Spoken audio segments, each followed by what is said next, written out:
what I'm trying to get people to do is think critically, right? And not just fall into the bandwagon of you can never have gluten in the US because of glyphosate, period, end of story, because that's not true.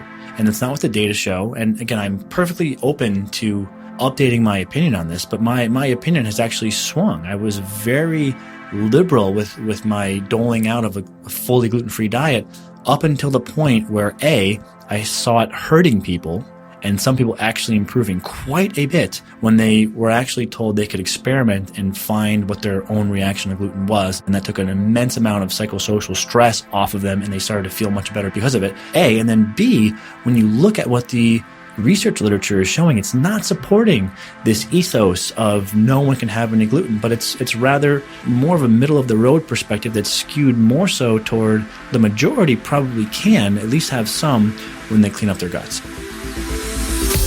That's Dr. Michael Ruscio, and this is episode 223 of Wellness Force Radio. What's up, my friend? It's your host, Josh Trent, and welcome back to another episode for your weekly access to global experts in all things wellness as we discover the physical and emotional intelligence we need to live life well. In this podcast, we're talking with return guest, my good friend and world-renowned gut health expert, Dr. Michael Ruscio, to discuss how the gut and microbiome affect our mood, energy, sleep, skin, metabolism, and digestion. That's a mouthful, but the most important part about this podcast, which I'm so thrilled to finally share with you, I've been really looking forward to releasing this episode, is that Dr. Ruscio's take is actually against the grain when it comes to gut health testing. This is going to be quite a polarizing podcast and piss a lot of people off in the health and wellness industry, but Dr. Ruscio has learned through his thousands of hours working with patients that the far majority of gut health tests out there, for lack of a better term, are full of shit. But he's going to share exactly why this is in the show. So as you listen, keep an open mind, pay close attention to the examples and clinical experience that Dr. Ruscio uncovers for us about an incredibly confusing and mismarketed topic of gut health. Learn why Viome, Ubiome, 23andMe, and many other testing companies, when it comes to our gut health and our genetics, are actually more often just looking at your data rather than your health.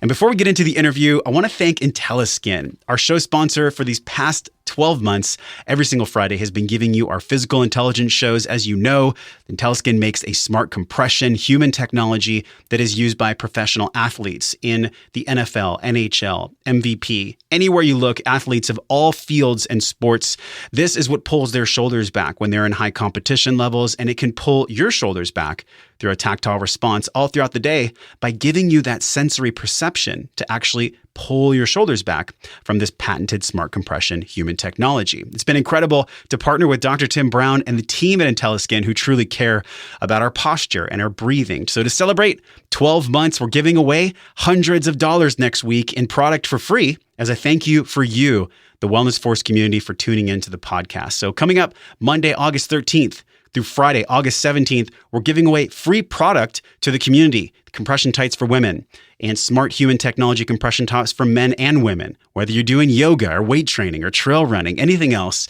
maybe even just working at your desk, your sitting desk, your standing desk. Every single day for 5 days next week, you can get the chance to win free product. All you have to do, this is super easy. Go to the Wellness Force Facebook page or the Instagram page and download. Every single day, we'll post a photograph of whatever you're going to win, whatever the message is for that day. Just download the photograph, repost it to your Facebook or Instagram, tag Wellness Force and IntelliSkin, and that's it.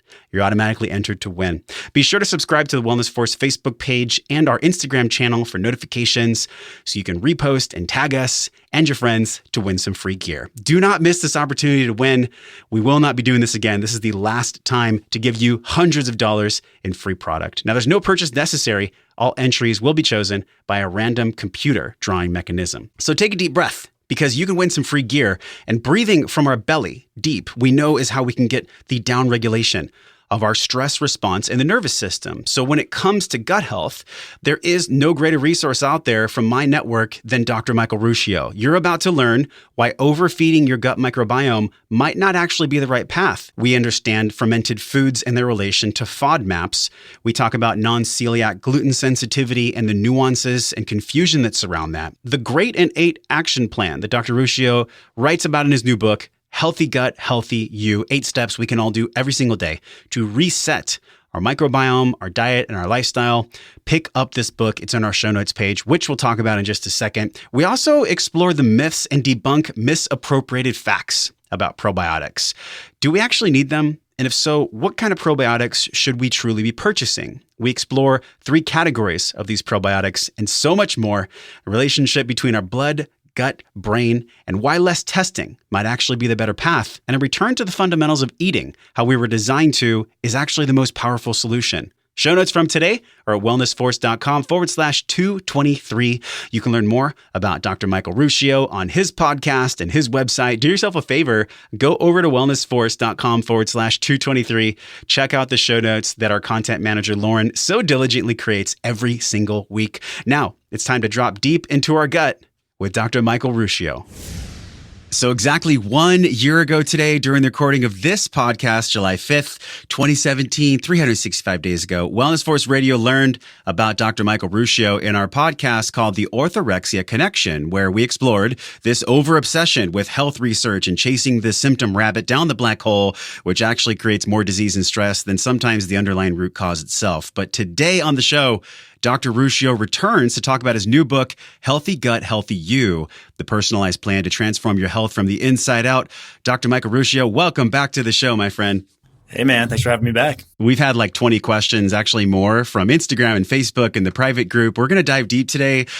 3 years plus in the making, 300 pages for this book, this modern day guide for gut health. Was there a piece of research that was new or anything that fascinated you the most in the creation of this book? You know what? The one major observation that I learned through writing this book, and it was a very contentious point that took a lot of time, reflection, study, and kind of rinse and repeat to figure this out. And when you break it down, it's not very complicated, but it was a while in getting there, which is that feeding gut bacteria can actually be a bad idea for people with digestive symptoms. And it was kind of the opposite of the logic 3 years ago when there was this big boom in the microbiota and all this research was coming out showing that you should feed your healthy gut bacteria and we want to have maximal diversity in the gastrointestinal tract, which is all very interesting. But there was clear clinical, both anecdotal observations out of clinical practices and clinical research contradictions to that. And it took me a while to kind of figure out that it's not an absolutist sort of navigation, but for people with digestive symptoms, they are more prone to being flared if they overly feed their bacteria. And people with less, ironically, digestive symptoms and who are in a bit better health stand more of a chance to benefit. So feeding your gut bugs for many people is not a great, at least starting point in attempts to improve their gut health. Wow. And this is fascinating because we always hear about, eat lots of kimchi and fermented foods and get it in there and your probiotics, but it's actually different than what you've been learning in the creation of the book. It is a little different. And fermented foods and foods that are rich in prebiotics, or known as fermentable foods, are actually a little bit different. So fermented foods are things that have been fermented and have live probiotic cultures. They're different than high prebiotic or high FODMAP foods. And these are foods that just have carbohydrate structures that make them very powerful at feeding bacteria. So not every fermented food is going to be powerful at feeding bacteria and be rich in prebiotics and FODMAPs, although some are. But what's paradoxical here is a food like asparagus or broccoli or cauliflower are all high in these FODMAPs or these prebiotics that feed bacteria.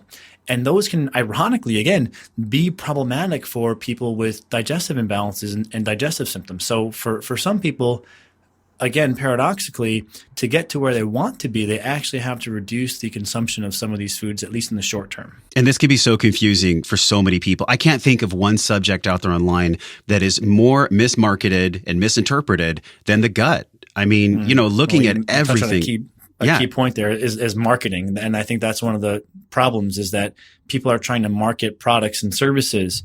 And they're unfortunately, and this isn't everyone, but some people are just finding whatever data point, whatever study supports what they want to think or what they want to sell, and then just jam it out into the marketplace. And the consumer is confronted with all these different factoids, trying to sift through them, and they can't make heads or tails of it. And that's exactly one of the key items I wanted to help dispel with this book, which is, okay, let's cut through all the BS and just give you a guide that weighs the evidence and helps you determine what's going to work for your gut, not what's going to work for the gut. That's what's behind that, masquerading as science is actually someone trying to sell a prebiotic.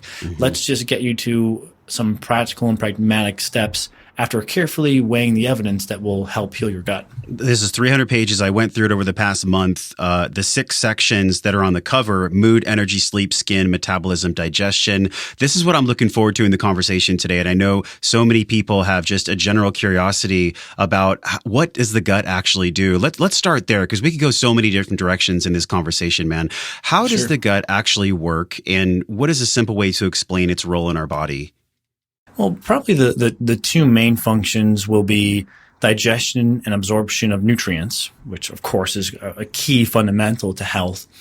The other that's a little bit less appreciated is it's an immensely dense immune barrier and immunoactive barrier.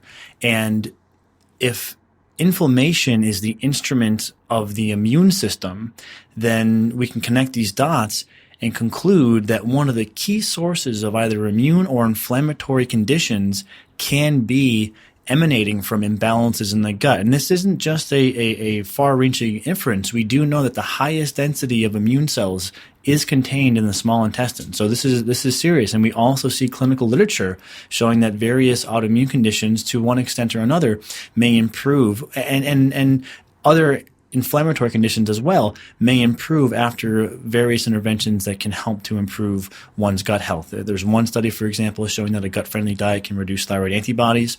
There's some literature now showing that people can reduce thyroid medication because they may not have before been adequately absorbing their medication, and when they improve the health of their gut, they can actually feel better and be on less thyroid medication. There's improvements shown in joint pain, skin conditions, neurological conditions like brain fog, fatigue, and anxiety. So this goes far. This connection of these two fundamental actions of the gut, both nutrient absorption and inflammation / the immune system, can manifest, like you said a moment ago, as many different symptoms: mood, energy, sleep, skin, metabolism, and digestion, of course. Now, this gut health component, when it's interesting we use the word health, because when we're born, if it's a natural process, and I know that on our last podcast we talked about your depression and digestion being off. You guys can go over to the podcast and listen to that one. It's episode 119, where Mike tells a lot more of his story, but I've also been through it too. And maybe we can start at conception. When the child comes out of the womb, what is the research showing, and what is your academic literature showing us about natural birth versus cesarean? Because that's really the starting point for the window of gut health for the child's life. It's absolutely one of the key moments early in life. We actually, interestingly, see some literature being published that the programming of the child's immune system may even start while they're in utero. So what mom is exposed to may actually have an impact. And some studies show that mothers who are exposed to more farm animals who work on a farm, for the more farm animals they're exposed to, we see a correlating decrease in inflammatory and immune conditions later in life in the child. So some of this goes back even to before the child works his way out. Wow. But that's the birthing process is a key step. And there is literature, fairly, uncontestable literature showing that children who are cesarean birth have a higher incidence of mostly inflammatory conditions. It's the marker that's most often studied in these longer term observational follow-up studies. So the incidence of various inflammatory disorders does significantly go up in children who are cesarean birth. But I should also mention that sometimes you have no other option, right? So if you're a parent, I wouldn't be beating yourself up over this. And if you're someone struggling with your health, I also would not beat yourself up over this. There are steps you can take to try to turn the tide in your favor, so to speak. So I don't want to paint this as, oh man, there's nothing that I can do. But yes, that's a problem. And we should be using I was going to say circumcision C-section. We should be using that's the other operation. Yeah, we should Right. be using. What I was going to say is you should be using C-sections with great circumspection, and not handing or doling out that recommendation in a carefully considered fashion. Yep. Some hospitals now are actually taking a vaginal swab of the mother and then coating the child in that with that swab. And part of what happens, and part of the reason why the vaginal birth is protective, is because that is a powerful coating and inoculation of the child with mom's bacteria. And that's one of the ways we start populating the child with these healthy bacteria that come from mom. And then the next step of that is really breastfeeding versus formula feeding. And we see the same continuation of the findings where children tend to generally have less inflammatory conditions who are breastfed compared to those who are formula fed. So early life is a very important point in time for establishing a healthy microbiota and a healthy immune system. Wow, I can attest to this because the first 15 years of my life were very poor in health. Now, my parents did the best they could. And like you said, we're not trying to demonize anyone, but if you have the knowledge, then you can be a better parent. You can have a better, healthy child. So this is really important. And we're going to link a specific resource for that in a study that I actually found on your website. One of the questions that came up was around starting points. Okay, so your book, it takes these huge concepts and it walks people step by step through each one of these processes. Let's start at the beginning though. Before we recorded, I actually was laughing because you said, I was talking to Robb Wolf and he said, for the first time in my life, I'm pooping like a teenager. and I love that because we all want to have really good poops. It's something that maybe is uncomfortable for some people, but look, everyone poops. If somebody is on a budget and they're having some gut issues, we had 13 votes for this question in our private group. What are the steps to begin if someone's on a budget and they're having gut issues? And now I'm going to stick a pin in the Robb Wolf comment for later because we should definitely make sure to touch on probiotics. With Robb, unfortunately, he had just overlooked one key maneuver you can make with a probiotic protocol, and that was the really big game changer for him. But in terms of where to start, really you start with diet, and the diet doesn't have to be that complicated or that rigorous. I think one of the challenges that people are confronted with is whatever diet change they're thinking about making, they're thinking about making it 100%. So they have to be all grass-fed, all organic, everything fresh, and whatever diet they're following, they have to be adherent 100% to the dictates of the diet. And that makes it much more difficult to really get started and certainly to feel like you're being quote-unquote successful. So and this is one of the concepts that's interwoven into the tapestry of the book, and it's very kind of in alignment with our last conversation, which is not making yourself afraid of food. And it's one of the things I really wanted to make sure to inculcate into the book was, food is not the enemy, right? We can use food strategically, and we don't have to make the rules of your diet so rigid that you feel like you're failing unless you're putting in this, daunting amount of effort. Now, for starting points specifically, there are really two starting points for diet: a paleo diet or a low FODMAP diet. And the beauty here is that 2 to 3 weeks really is all that's needed to get a sense for if the diet is working. Now, it's not to say the diet will fully heal all your symptoms and you will feel 100% improved after 2 to 3 weeks, but you will be able to say, yes, I'm clearly improved, or I can't really tell. If you're going, I can't really tell, that means it's not working. Move to the next diet. So I would say start with paleo and then go to low FODMAP. And within the rules of either paleo or low FODMAP, you don't have to be 100% compliant. I expect people to miss a few meals. There might be a social function, a work thing, a wedding, whatever. You can have a drink, have a little bit of off-plan food, do the best you can with what you have available to you, but a few misses will not be their make or break between success and failure. You will still be able to tell if the diet is working for you. And one of the other things, again, just to touch on my earlier comment a little bit more robustly, if you can't get grass-fed beef all the time, don't worry about it. And if you can't get organic, don't worry about it. Start with just eating the foods that we're going to use as part of this experiment If you're paleo compliant foods. If you're low FODMAP compliant foods.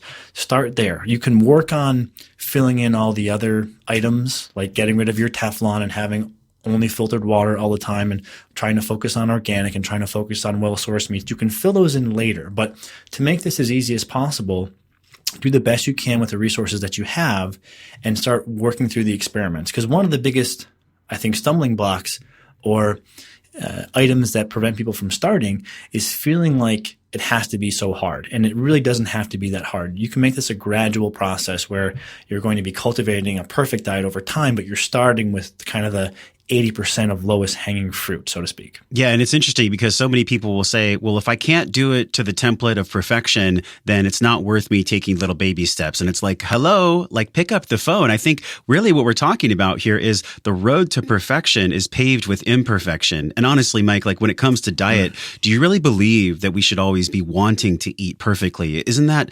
disadvantageous? I totally agree with you. And it's funny. Sometimes I go to various conferences and some people look at me funny, like, oh, you're having a slice of pizza or you're having a regular sandwich. And it's like, yes, when did becoming healthy and becoming a hypochondriac become synonymous with one another? Yeah. They really shouldn't be. I mean, I think the whole point of becoming healthier is so that you're more resilient. So you can do these things.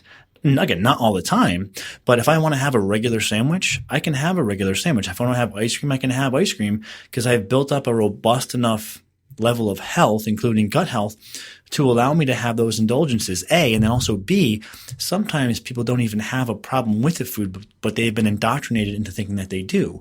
And that's another thing that I think really needs to stop, because gluten probably being the chief example here, people have a necessary fear around food that precludes them from having as much fun socially as they'd like to have, because they always have this worry in the background running about, oh my God, I'm going to go here. Can I have gluten-free? Will I be weird? What? And now some people do need to be diligent with gluten-free. Yes, but it's so important to qualify that. And as one example, there was recently a multi-center study published in Italy looking at over 12,000 patients, and they found that about 30% of the patients in this study who were non-celiac gluten sensitive were able to eat gluten after addressing a different underlying problem in the gut, like a FODMAP sensitivity or something like small intestinal bacterial overgrowth. So if you have a healthy perspective on food and you have a good plan for healing your gut, there's a fairly high probability, in my opinion, that you'll be able to eat some of the quote-unquote bad foods like gluten without much repercussion. And again, that's important because of the psychosocial aspect of diet. I love this. And we actually linked this already in the show notes. I was going to ask you about this Italian study. It was non-celiac gluten sensitivity still being kind of an undefined syndrome with several unsettled issues despite the increasing awareness of its existence. This study, can you talk about the findings of this for people where their mind was really exacerbating the fear around the food? Well, I don't know that we can fully say that their mind was exacerbating the fear on the food. That more so is my interpretation from what I've seen in the healthcare community that we reside in, which is people being educated about all the ills of gluten and therefore, again, kind of becoming indoctrinated into thinking that they have a problem, even if they never have qualified for themselves that they have. But this study was, I think, the most important study in non-celiac gluten sensitivity to date. The group of doctors who participated in the study comprised a 60-point assessment, including lab testing, physical examination, and symptomatic assessment. So they really did the most robust job they could with trying to suss out if non-celiac gluten sensitivity was present. And they were trying to see what the prevalence of non-celiac gluten sensitivity was, and then what were the other symptoms or comorbidities or diseases that accompanied non-celiac gluten sensitivity. And they came up with many interesting findings. Now, they found that about 3% of the study population had non-celiac gluten sensitivity. Now, for the people who are, very staunch gluten-free advocates, they will be saying, well, gluten is different in the U.S. And I think that's a fair argument. I think The data there are very inferential, where we don't have a lot of great comparative data to answer that question, but I understand the premise of the argument. And when we look at some of the data, again, reported in this study, they were reporting on other studies in the U.S. to provide a juxtaposition of their finding. Studies in the U.S. find a prevalence of non-celiac gluten sensitivity from 0.6% all the way up to 6%. So the best really carefully documented evidence that we have for prevalence of non-celiac gluten sensitivity suggests as high as maybe 6%. Might it be higher than that? Yes. Yeah. But the point is, it's likely not to be incredibly far from that number. You could even say if it was double, which would be a very unlikely, right? That the initial research would be underestimating by half. But even if you wanted to be generous and say, okay, the actual prevalence is double that would only be at best 12% of the population. Now, why that's important is because it runs counter to what some would have you believe in natural and alternative medicine, which is no one can ever have gluten any time ever. Now, the other things that they found that were interesting, they found that there could be a litany of symptoms that were elucidated from eating gluten. And again, by the way, let me just clarify. I'm trying to make the case that gluten is something to definitely consider taking out of your diet, but I'm also trying to give people reasonable and carefully constructed information or a carefully constructed argument so that they don't overestimate the impact of gluten on their bodies, right? So I'm just trying to be very honest here. And they found that you could have anything from depression or anxiety, through a skin condition, through joint pain, through gastrointestinal symptoms. And this reinforces what I think many of us have known for a while, which is people can have non-digestive manifestations of digestive tract inflammation. In this case, it's the gluten causing the inflammation in the gut, and that's manifesting solely as brain fog or fatigue or joint pain in some people. So that was very validating, I think, for a lot of people. Well, and I think also on top of this, too, we look at glyphosate. You know, we had an episode with Dr. PERLMUTTER, and we really talked about how, 50 plus countries, I think most of Europe, they don't allow glyphosate. And that's the part where, don't you think if somebody is going to entertain eating wheat and they're going to eat organic, maybe like a sprouted grain or a sourdough, they're not going to have glyphosate sprayed on that wheat? Yeah, I think that's an excellent point. And that's why I always provide the contrasting data from the U.S., right? And that's why I always mention when this Italian study found a 3% prevalence, that U.S. studies have found from 0.6 to 6, because that would account for the glycophosphate use, right? Yeah. Now, if you're eating organic grains, that also could have a positive impact. But I think there may be an aspect of this where people believe that they'll be able to eat gluten when they go to Italy or Europe, really anywhere in Europe. So there's part of this may be a confirmation bias or a placebo effect, and part of this may also be that they're on vacation. I'm not trying to say that the glycophosphate use doesn't have an impact. I think it likely does, but there are other variables here that need to be accounted for, and I can tell you that there are a remarkable number of patients who I see in the clinic who can go on gluten and don't have a problem with it. And so I'm assuming that if that same thing happens in the U.S., what may be happening is when people think they can go to Europe and eat gluten, they're finally running the gluten reintroduction they otherwise would have been fine with, but they're only not afraid to do it when they're in Europe. So they're also on vacation, right? They're right. in a non-stressed environment. Their natural kind of stress hormones are not being released as frequently. Don't you think that also plays into the fact that their digestion improves? Absolutely. And that's why I was saying a moment ago that they're on vacation most of the time when they go to Europe.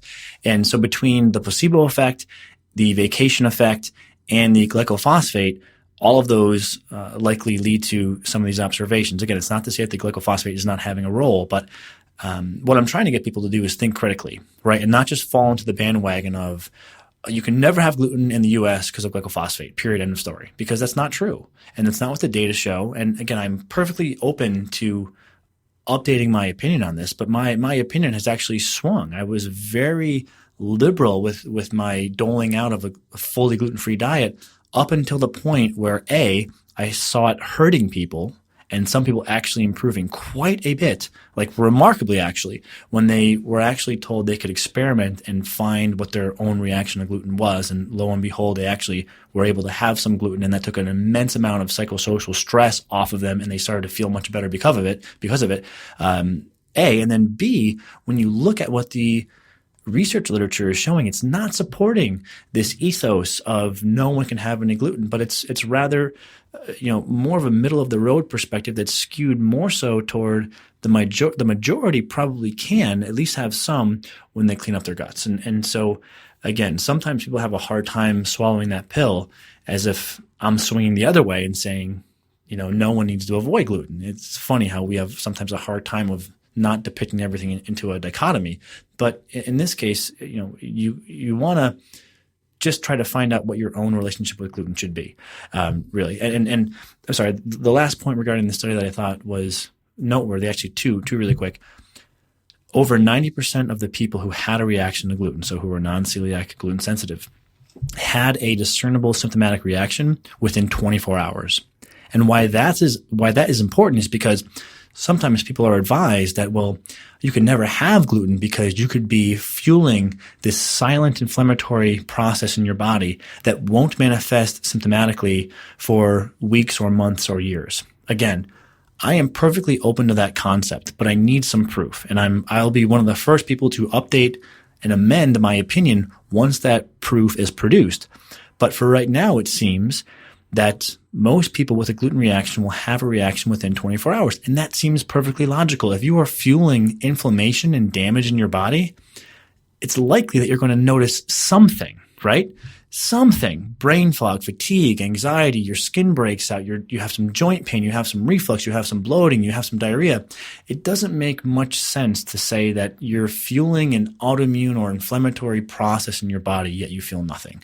Again, I'm open on that, but I think this study helps us be confident in the observation that, okay, I'm going to eliminate and then reintroduce gluten. And if I don't notice anything within 24 hours, I can rest fairly well assured that means I likely don't have a problem with gluten. I think where most people get kind of stopped up and confused is the order of operations. And this is why in your book you have this system. It's called the Grade 8 Action Plan. Maybe we could run through all 8 of those very quickly. We're probably not going to have time to go into depth, but I think to contrast this of, going down the rabbit hole and chasing like, am I gluten sensitive and everything else, there is a better starting point. And that's where people truly need to begin. What is the starting point with this? Your first step is reset your diet and lifestyle. Right. And so the first step, and the way I like to envision this is a pyramid, right? And we have the foundational rung on the pyramid, the lowest level. And this is where we look at diet and lifestyle. So we start off with a 2 to 4 day modified liquid fast. And what this does is it helps give the body a chance to de-inflame, to not have any non-liquid calories to process. So it's kind of like a gut reset. It's not something that you can do in the long term, right? You can't do a liquid diet, in forever. I think I would cry. Right. But for a couple of days, this can actually be a nice chance to reset people, and then they start into the process of determining what diet works best for them. So we start off with a quick liquid fast. There are calories. It is doable. It's not as hard as I would have thought before I did it. And we start people there. That little reset kind of pushes the reset button, so to speak. And now we have them do a trial preliminarily either on a paleo diet or on a low FODMAP diet. And that's only 2 to 3 weeks for each. And they fairly quickly can navigate through determining what diet would work best for them. And at the same time, we make sure that people understand the importance of time in the sun. And we actually lay out some very detailed sun dosing instructions that are a derivative of the 2011 Endocrine Society's position paper on obtaining healthy sun exposure. And we provide, a goal for if you're deficient in vitamin D, here's how much sun exposure you should obtain. If you're trying to achieve a maintenance dose, here's how much sun exposure you should achieve.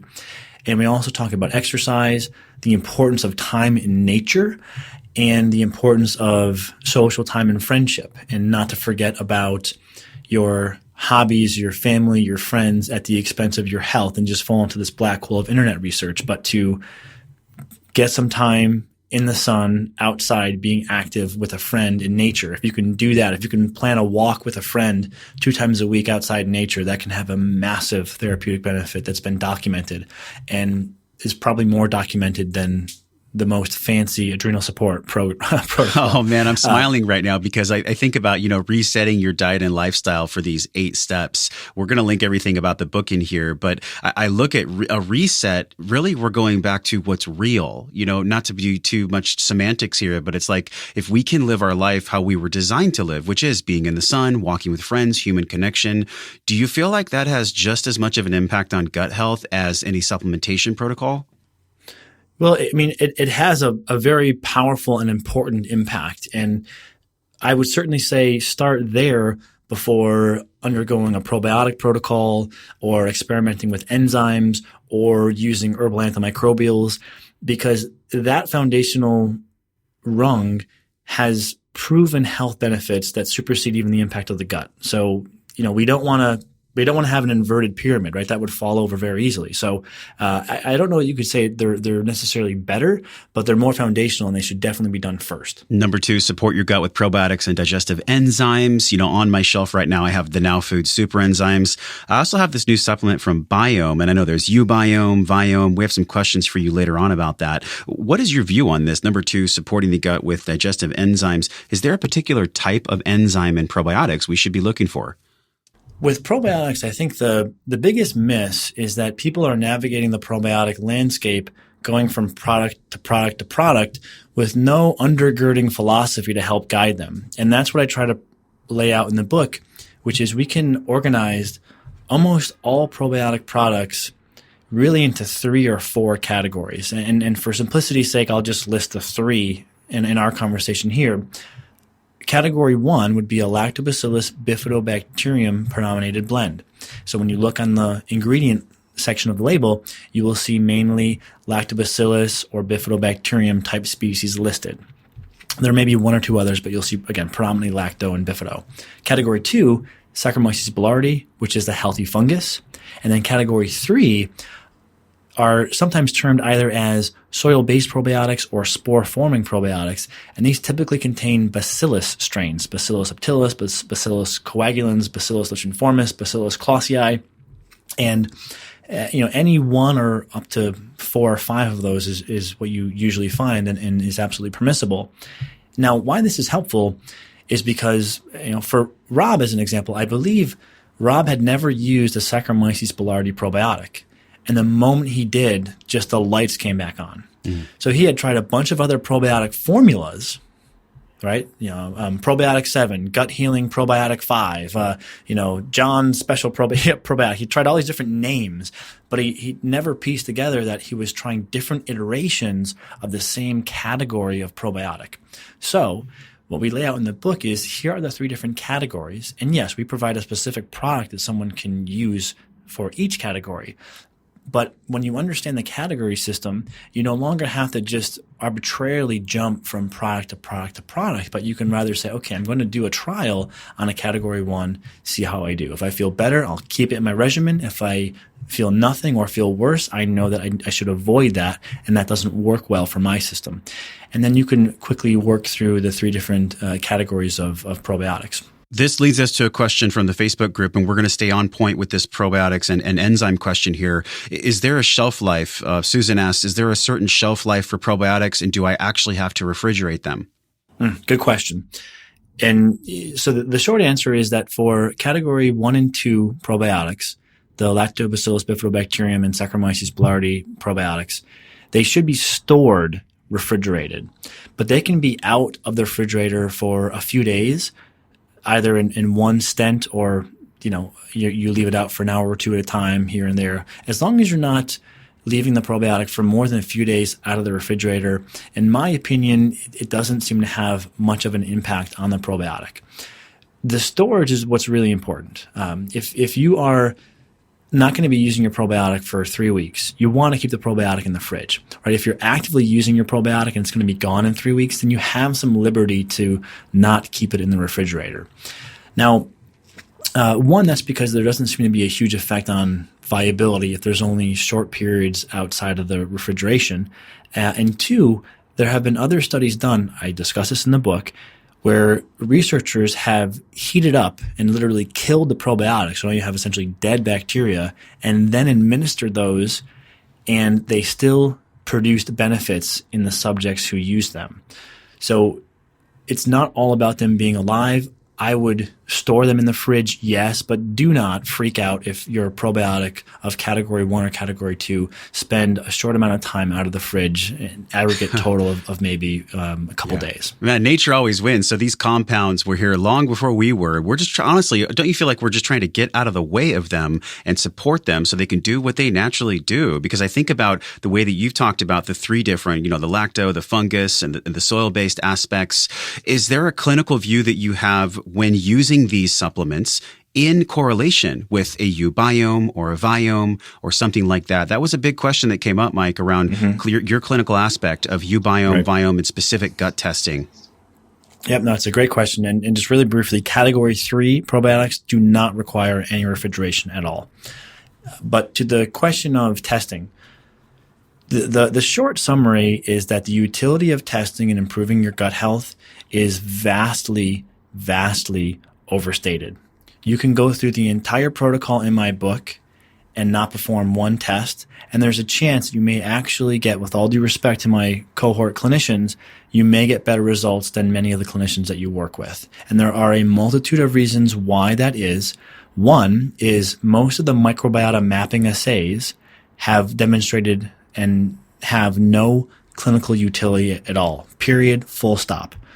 American Gut, eubiome, viome. I believe, I'm not sure if there's a pathogen aspect of viome, but the companies that are claiming to map your microbiota and give you actionable data from that, there is no data to substantiate that. And if you want to hear that from the horse's mouth, listen to our podcast with Professor Rob Knight, who is one of the leading researchers in this area specifically.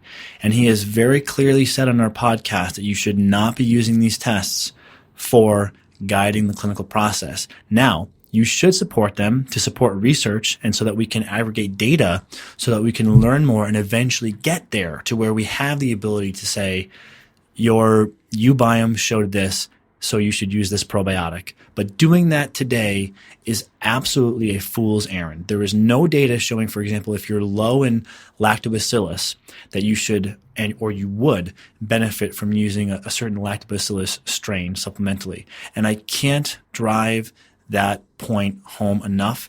The thing that I see thwart people that really is disheartening is they go out and they spend $200, $300, $400, $500 on a stool test and they get nowhere. We also should factor into this that there are things that cannot be tested readily that we know exist, like small intestinal fungal overgrowth, like hydrogen sulfide SIBO. So imbalances can be occurring, yet you can be totally unable to identify them on testing. You just blew my mind. And I think you also polarized like half of our audience because I know a lot of people are like, really, really passionate about testing because, we look at our blood testing, but blood is much different than testing the gut. What would you say the biggest difference is from 23andMe and blood testing with someone like Inside Tracker or Wellness FX to the gut health testing? I mean, what's the clear line of demarcation between blood and gut testing? Well, blood testing and gut testing are very broad. There are many, many, many, many, many different blood tests you can run, right? So I don't think we can make that broad of a statement, but we do have blood tests that are very well defined in terms of if you have this on your blood tests, we know that you will respond to this treatment, right? And so those tests are, ones that would be tenable to recommend. But there's also this thing known as I term it, a meaningless measure, right? To show that someone has an inverted Firmicutes to Bacteroides ratio, there's nothing that we can do about that. It doesn't change what you would do. And I really hope I've reached people who think that you should, because I can say this as someone who's been in clinical practice now for about 8 years. We're in the process of publishing one study. We have IRB approval for another study, both in digestive health. And I've looked at this from both sides, and I've tried to find testing to advance my clinical skills as much as I can. And what I can tell you is doing less testing, I'm actually getting better results because there's this hubris that we think what we're able to measure is going to achieve the clinical endpoint that we're looking to achieve. There are a small number of cases where that's true, but the gut is such a complex ecosystem that we cannot test everything that matters. And we also can't use a certain marker to say this person will respond to this treatment, which is why one of the fundamental premises I established in the book early on is that your gut is like an ecosystem. It's vastly complex. So what we're going to do in the book protocol is provide a number of stimuli and see how you respond. And once we've achieved the most optimal blend of stimuli for the gut, we should see the most optimal symptomatic resolution in the host. Now, again, yes, there's a time and a place for testing, but what most people think and what is the actual reality are vastly different. Most people think that the more testing you do, the better results that you get. Yeah. And I can say now, when patients come into my office, they think that, oh boy, I'm seeing Dr. Ruscio, I'm seeing the expert, we're going to roll up our sleeves, it's going to be super intense with lots of testing. And sometimes they're flabbergasted that it's actually not that complicated. And I think the more experienced a clinician is, again, with all due respect, the more experienced a clinician is, usually the less they do. There's this old saying, he who is the best can do the most with the least. I can tell you that 8 years ago, I was doing way more testing because I didn't know what worked and what didn't work, and I didn't have the time to run these tests, reflect on them, notice if they had any impact, go into the scientific literature and verify if any of these tests have actually been shown to have predictive value. So the bottom line, I think, is you want to get healthy. Yes, we're all in agreement on that.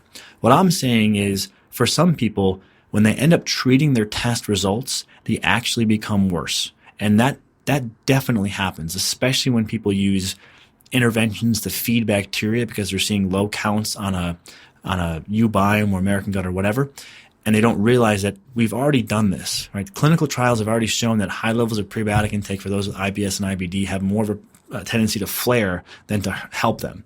There are some exceptions to that rule, but we want to make sure not to look at a mechanism and then forego the clinical data. And this is why, again, in my book, there's just under 1,000 medical references, most of these clinical trials, to help guide us. Well, then why so many people, Mike, do these tests? I mean, what's really going on here? Are we just stockpiling data so that companies can harvest it? Marketing. I think it's mostly marketing. No, well, let me clarify that. So it depends on the intent behind the test. So I think there are some companies that are not marketing themselves as providing the keys to healing. I think some companies are saying, let's participate in this citizen science movement. Let's amass our data. Let's see what the association between your gut and any symptoms you have is. That's responsible. That's reasonable. And I would totally advocate that. But there are other companies, and I've begrudgingly seen these Facebook ads or Instagram ads. What if disease was no longer an option? What if you could control your genetics? These very lofty health claims. And then the product is a microbiota mapping assessment. And that is just, that's abhorrent. I find that absolutely abhorrent. Is it playing to people's fears around if they knew the data, then they could take whatever steps the data tell them to? Absolutely. And the huge thing that's being left out of that is there's no data showing that their claim is actually supported. And it's very, very frustrating. Yeah, you just pissed off definitely a few people in the investor space. But I want to move on because we could spend a lot of the show there. Let's go to the next sections here so we can run through these quickly here. So the next step is removing the gut bacteria, the unwanted gut bacteria, with antimicrobial herbs. What are antimicrobial herbs? Antimicrobial herbs function similar to antibiotics or antifungal agents. But the beauty of the antimicrobial herbs is that they can provide many different antimicrobial stimuli in one treatment. So an herb like oregano can function in an antibacterial, antifungal, and antiparasitic nature. And coming back to my earlier point, there are some patients that all of their testing, and I'm talking if you had to pay out of pocket $3,000-$4,000 worth of testing. Now we use insurance in my office, so that would be no expense to a patient. But I'm talking a very comprehensive gut assessment. Everything comes back normal. What do you do? This is a question that's very hard for the testing fanatics to answer. Well, what that probably means is what I was saying earlier, is that as helpful as testing can be when used by a responsible clinician in the right place at the right time, testing can't tell you everything. So these patients who come in with symptoms, yet they have nothing found on their testing, oftentimes will respond to antimicrobial therapy, because we're able to give the colony of bacteria, fungus, and other like life in the gut a nudge. And sometimes all that's needed is a nudge to allow a healthier equilibrium to reestablish itself. And I think that's the best way to think about antimicrobials. It's not that, we're going to force down this one population. It's, you can't, and another point I make in the book, you can't micromanage an ecosystem, right? You can try to prod it and try to, create the healthiest environment for that ecosystem so the ecosystem can thrive. But could you go into a rainforest and say, well, I don't like how many tulips there are, so we're going to go on a campaign to reduce it? You can't do that. And that's the same thing that we see in the gut. You have 1,000 some odd bacteria, not mentioning the fungus and protozoa. So again, thinking that the testing is going to tell you everything, it's really, it's a bit, I think, arrogant to think that we know so much and we can control so much. But rather, if we have a more humble approach, and we look at this more like a gardener, but I don't mean this in a airy-fairy analogy. I mean, when we use a high-level scientific analysis of clinical trials, we come up with an approach that's more like a gardener, where we are going to try to find the environmental variables that will produce the healthiest host. And we can assume, ostensibly, that when we see the healthiest symptomatic outcome, we've achieved the healthiest microbiota or the healthiest gut. And so the antimicrobials are a stimulus that can help, if there are overgrowths or imbalances, give a nudge to the ecosystem. And then if that's leveraged already with healthy diet, healthy lifestyle, time with friends, time in the sun, all these factors, now the ecosystem can re-establish itself at a healthier equilibrium. The building blocks are listed in the book, and we had a specific question when we look at antimicrobial, because we see a lot of people in the same space talking about candida. Donovan asks, Dr. Ruscio, how often should I be doing a candida cleanse? So a candida cleanse, I'm assuming what they mean there is an assortment of antimicrobial herbs. And again, that truly wouldn't be a candida cleanse. It's probably being marketed to this person or described as a candida cleanse. And that may be well-intentioned and no nefariousness may be at play. But oftentimes the candida herbs are also antibacterial and may also be antiparasitic. So again, what we would term a quote-unquote candida cleanse may be a antimicrobial nudge to the microbiota. How often you do that really depends on a number of factors. And I talk about this in the book, but essentially what the take-home here is, once someone has built up to the antimicrobial phase of the treatment protocol, some people after that phase will maintain all of their improvements and never look back. Other people may have a tendency to regress. And so for these people, there's probably 3 maneuvers that can be used to help get them to a prolonged level of improvement. For some people, they just need to do a little bit more antimicrobial treatment for a little bit longer. They just needed a little more stimulus to allow the ecosystem to get over the hump into equilibrium. For other people, we can combine the antimicrobial agents along with anti-inflammatory and anti-biofilm agents. And the biofilms are essentially these protective coatings that bacteria and fungus can form over themselves and make them somewhat impervious to antimicrobial treatment. So sometimes the recurring, again here, it would be presumed candida, because I'm assuming they're not doing lab testing every time. And again, we have to be careful with the amount of presumptions that we make. But the presumed resurgence of symptoms that is likely underlied by some kind of dysbiosis recurring may be a byproduct of a biofilm that's not allowing that colony to be adequately nudged by the stimulus of the antimicrobial. So when you co-administer an antibiofilm agent, you have a more successful nudge, and it allows you to achieve equilibrium on the other side. So those are just 2 of the techniques that can be used. Real briefly, elemental diets, which are liquid meal replacement diets, can be very helpful for people who've failed out of other strategies.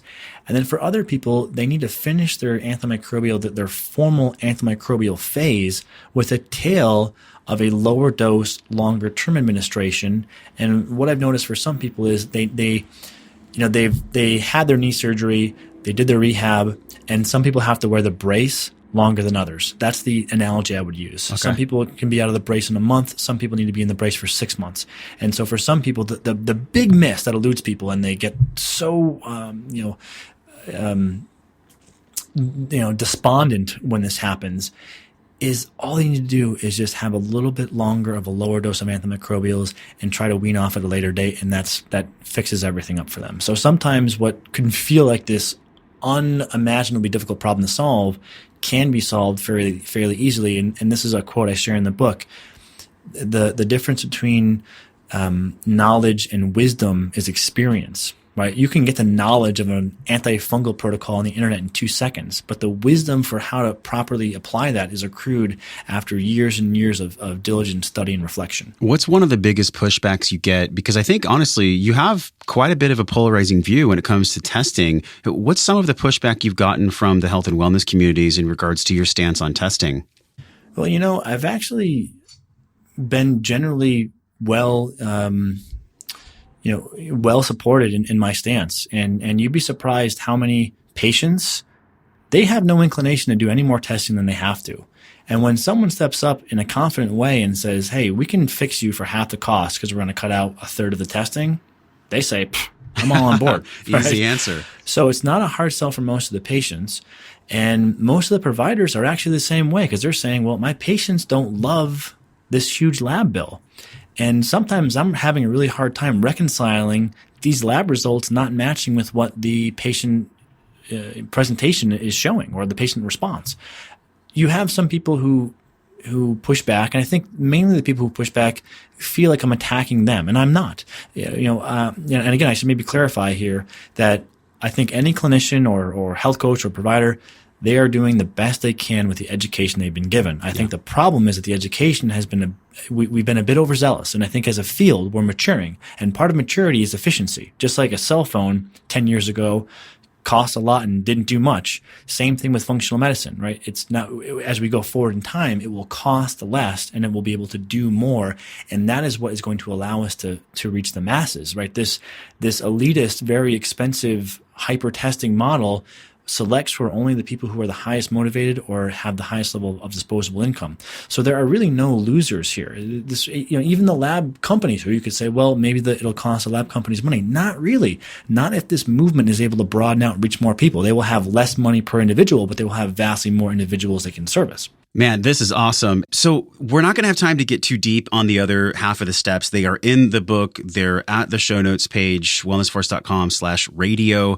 Rebalance the gut bacteria after treatment with these herbs, then reintroducing foods, then feeding the good bacteria, then weaning yourself off the supplements, and then finally maintaining your improvements and enjoying your newfound health. And I think the enjoy word is what I want to focus on with you, because obviously you're a clinician and the academic literature that you have listed in the book is vast, thousands and thousands of studies. But from an emotional intelligence standpoint, for people that want to understand this more on an energetic level, what are the ways that people can enjoy their life regardless of their symptoms with their gut health?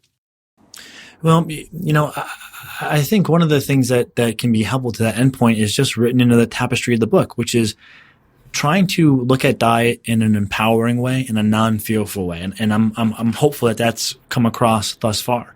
And the same thing with supplements.